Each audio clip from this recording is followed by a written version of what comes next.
इन दिनों उत्तर प्रदेश पूरे देश में चर्चा का केंद्र बना हुआ है। चर्चा का केंद्र ऐसा है कि जो सुन रहा है वो माथा पीट ले रहा है। चर्चा है जाति की, चर्चा है यादव बनाम ठाकुर की, या आप इसे यादव बनाम मुख्यमंत्री योगी आदित्यनाथ भी कह सकते हैं।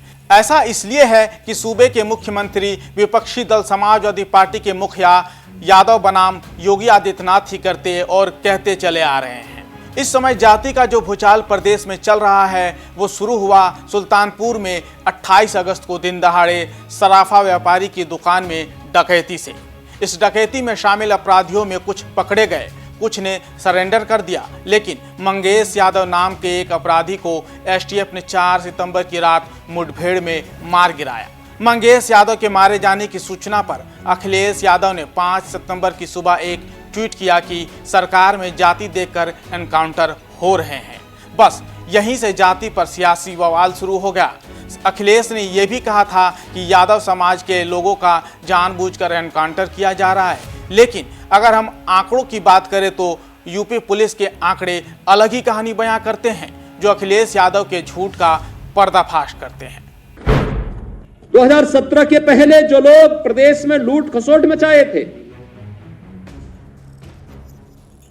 आज जब उनके सपनों पर पानी फिर चुका है तो अब टीपू भी चले सुल्तान बनने। कोई ऐसा व्यक्ति नहीं है जो न जानता हो कि भारतीय जनता पार्टी की सरकार में झूठे एनकाउंटर हो रहे हैं।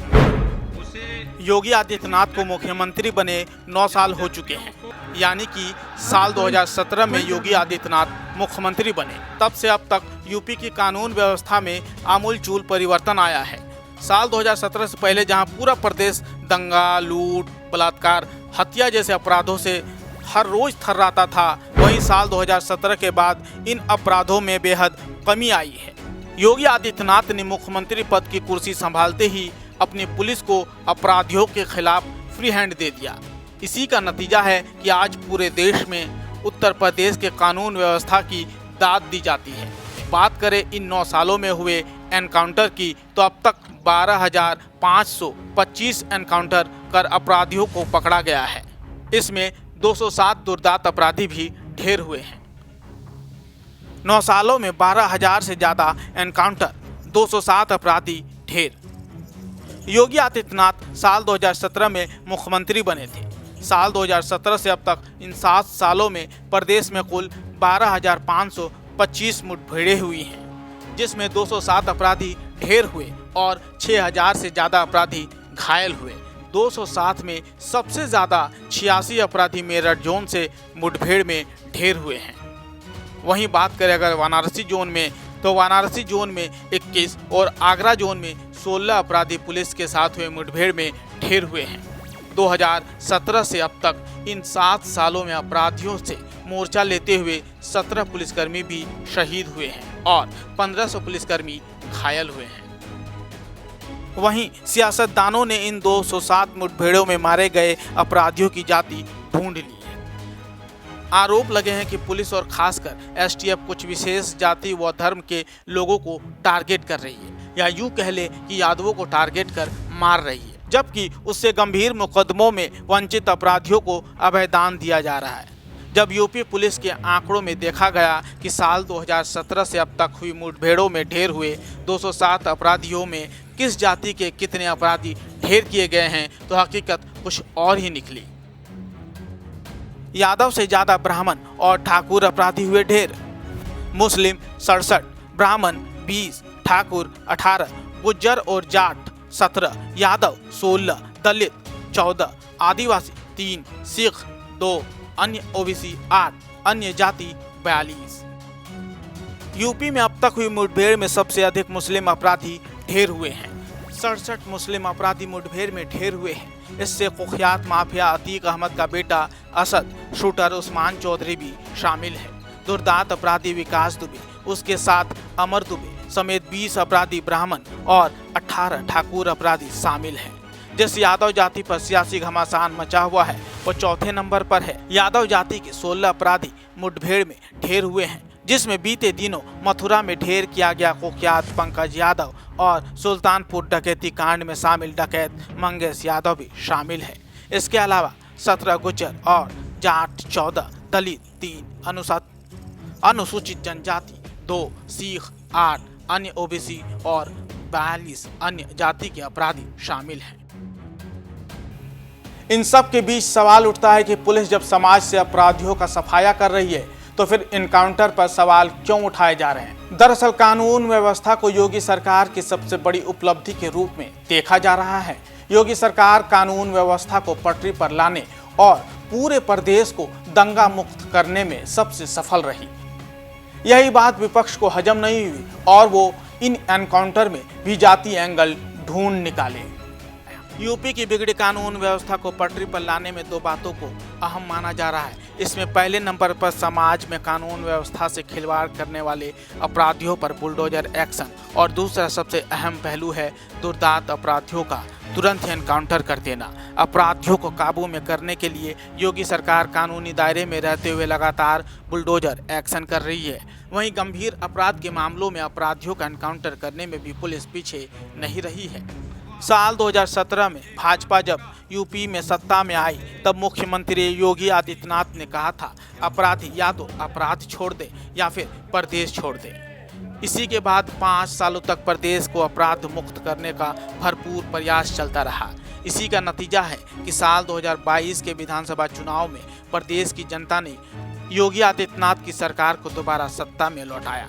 जाति पर सियासत शुरू होने पर योगी आदित्यनाथ ने अंबेडकर नगर में विपक्ष को करारा जवाब दिया। 2017 के पहले जो लोग प्रदेश में लूट खसोट मचाए थे, आज जब उनके सपनों पर पानी फिर चुका है तो अब टीपू भी चले सुल्तान बनने। सपना देख रहे हैं, सपना देख रहे हैं। आपने देखा होगा ना, आज से 8-10 वर्ष पहले एक धारावाहिक आया था मुंगेरी लाल के हसीन सपने। सपना देखना, वैसे भी इन लोगों को सपने ही दिखाई देते हैं। सपने देखने की इन लोगों की आदत रही है, क्योंकि तब जब जनता ने इन्हें अवसर दिया था तब उन्होंने प्रदेश के युवाओं के भविष्य के साथ खिलवाड़ करने में कोई गुरेज नहीं की थी, पहचान का संकट खड़ा किया। इतना ही नहीं, मुख्यमंत्री योगी आदित्यनाथ ने तंज कसते हुए कहा कि सपा के लिए अपराधी ही महत्वपूर्ण है। अगर कोई बड़ा अपराधी है तो उनके पार्टी में वो उतना ही बड़ा पद हासिल कर लेता है। ऐसे में अपराधियों की मौत पर उनके पेट में दर्द होना लाजमी है। और आप देखते होंगे जब उनके किसी एक माफिया शागिर्द को, किसी डकैत को जो पुलिस मुठभेड़ में मारा जाता है, जब मारा जाता है तो इनकी दुखती हुई नस पर जैसे पुलिस ने उंगली रख दी हो तब ये चिल्लाने लगते हैं। आप मुझे बताओ जो डकैत पुलिस मुठभेड़ में मारा गया,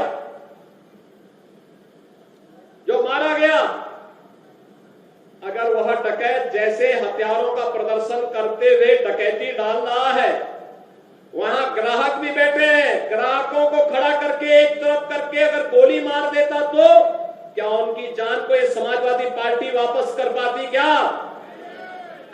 क्या? और वो किसी भी जाति के हो सकते थे। ग्राहक वो यादव भी हो सकता था, दलित भी हो सकता था, किसी भी जाति का हो सकता था, क्योंकि किसी को बेटी की शादी करनी होती है, किसी को कोई विदाई में कोई जेवर देना होता है। जेवर की परंपरा हमारे इतिहास का एक महत्वपूर्ण कार्य का हिस्सा है, मांगलिक और एक शुभ कर्म का हिस्सा माना जाता है।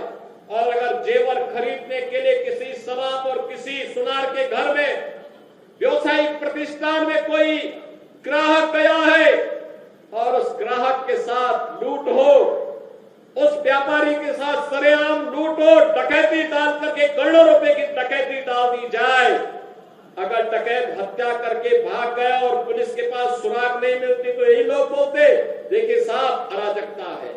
और अगर पुलिस ने पकड़ लिया, कार्रवाई कर दी और फिर मुठभेड़ में, आपसी मुठभेड़ में डकैत मारा जा रहा है तो समाजवादी पार्टी को बुरा लग रहा है, कह रहे साहब ये नहीं होना चाहिए था।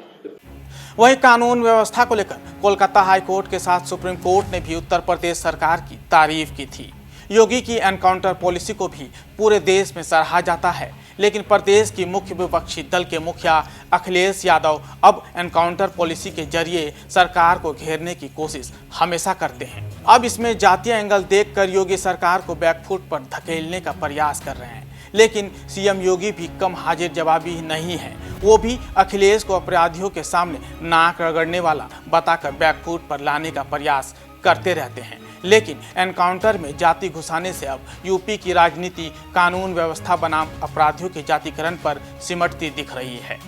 प्रदेश के पुलिस की कोशिश हर हाल में घटना के आरोपियों को सलाखों के पीछे लाने की रही है। जनता इसे सराहती भी रही है, क्योंकि इसे लोग अपराध पर तुरंत एक्शन के रूप में देखते हैं। किसी भी घटना पर त्वरित कार्रवाई से लोगों का आक्रोश शांत होता है और सरकार के लिए उनकी सहानुभूति किसी भी घटना पर त्वरित कार्रवाई से लोगों का आक्रोश शांत होता है और सरकार के लिए उनकी सहानुभूति भी बढ़ती है।